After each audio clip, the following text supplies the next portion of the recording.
প্রিয় বিদ্যুৎ গ্রাহকগণ, একটু লক্ষ্য করে দেখেন একজন বিদ্যুৎ কর্মী কতটা ঝুঁকি নিয়ে বিদ্যুৎ সেবা দেয়।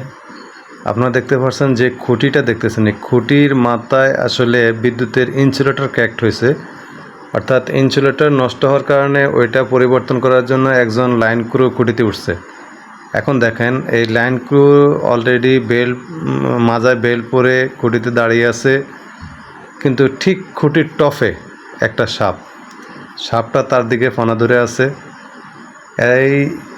এই মুহূর্তে সে দেখেন কত বড় ঝুঁকিতে আছে। এত ঝুঁকি নিয়েও একজন বিদ্যুৎ কর্মী আপনাকে বিদ্যুৎ সেবা দিয়ে যাচ্ছে। এই যে সাপটা দেখছেন, সে কী করবে? সাপটাকে এখান থেকে সরাইতে গেলেও তার বিপদ, আবার যদি ওই ইনসুলেটরটা চেঞ্জ না করে তাওতেও সমস্যা, কারণ গ্রাহক বিদ্যুৎ পাবে না। এই দেখেন ফাটা দেখতেছেন, এই ফাটাটা হইলো আসলে ইনসুলেটরটা ক্র্যাক করছে, সেটা বজ্রপাতের কারণে হোক